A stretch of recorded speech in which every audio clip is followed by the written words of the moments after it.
When people joke about Supergirl's motto being "look out" instead of "look up," it's usually because of her messy introduction in James Gunn's new DC universe.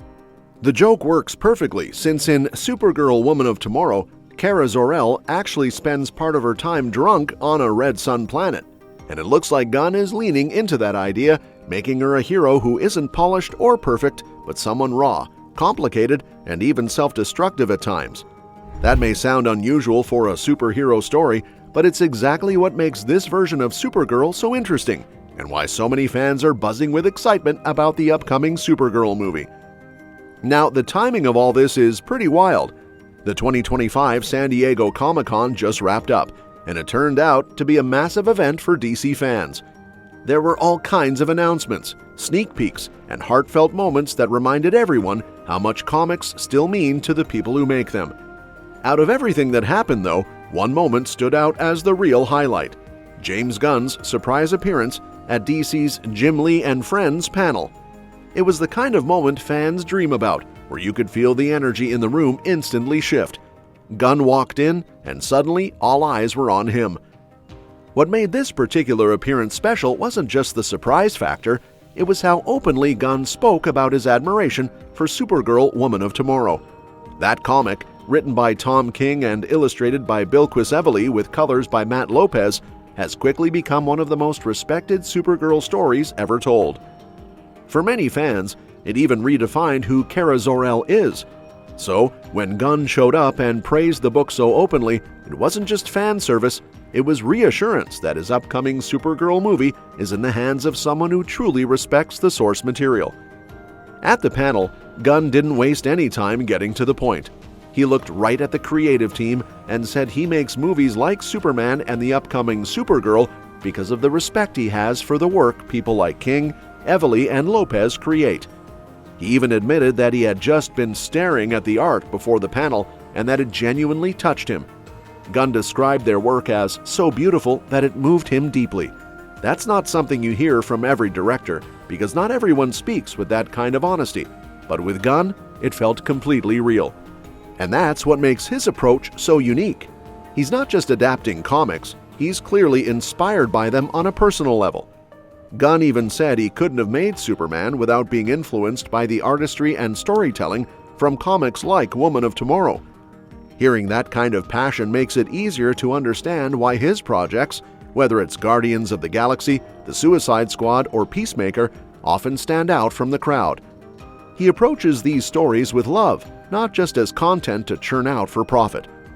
Now, I'll admit, Supergirl Woman of Tomorrow had the same effect on me that it clearly had on Gunn. Before I read it, Supergirl always felt to me like Superman's younger cousin, a side character whose biggest trait was being connected to Clark Kent. But Tom King's story completely changed that perception. Suddenly, Kara wasn't just the cousin, she was layered, flawed, scarred, and fighting to find her own place in the universe. It was a story about trauma, resilience, and moral choices, wrapped inside this space western adventure. Honestly, it made me fall in love with her character in a way I never had before. That's why I practically cheered when I first heard Gunn was using Woman of Tomorrow as the inspiration for his 2026 Supergirl film.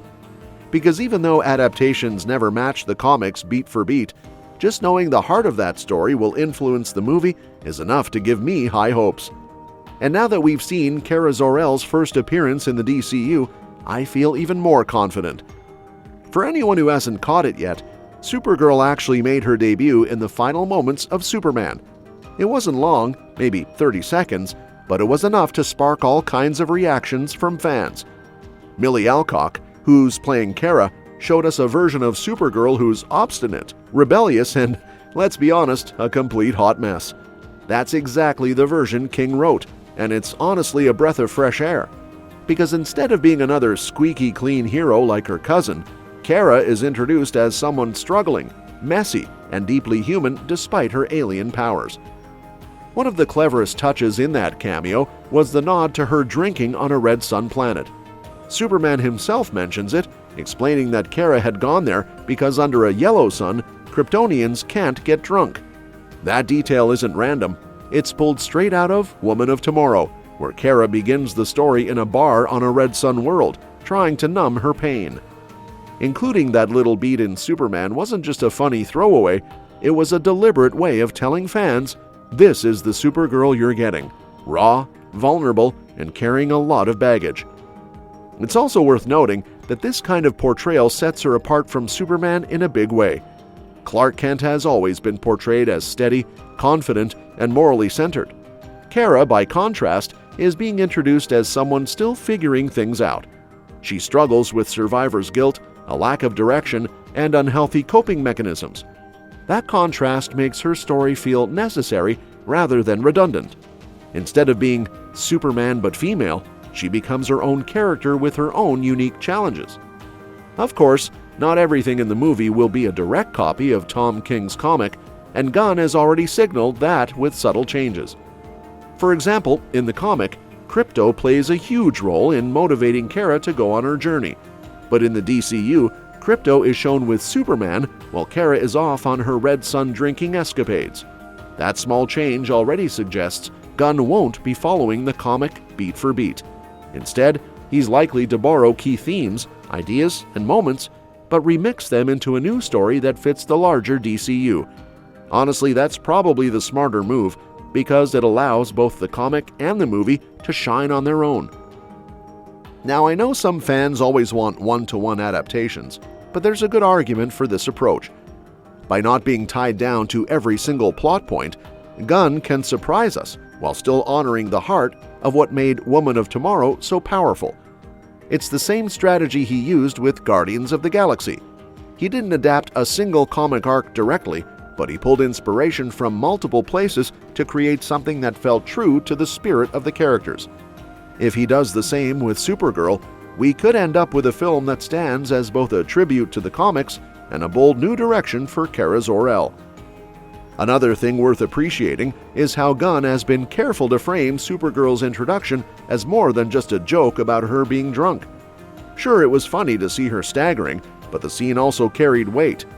It was her first step into a shared universe where she will have to find her identity.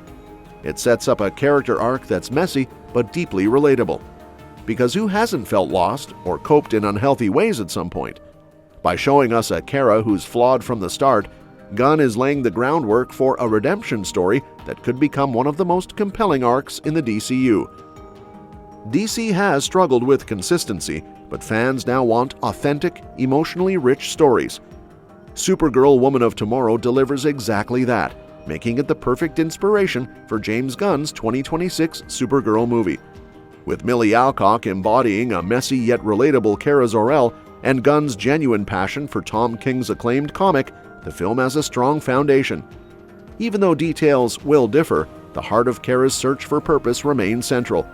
Gunn's heartfelt admiration promises a version of Supergirl who feels flawed, human, and unforgettable, elevating her beyond being just Superman's cousin and finally making her a hero in her own right. And that's that for today's video. Thanks for watching, and we will see you in the next one.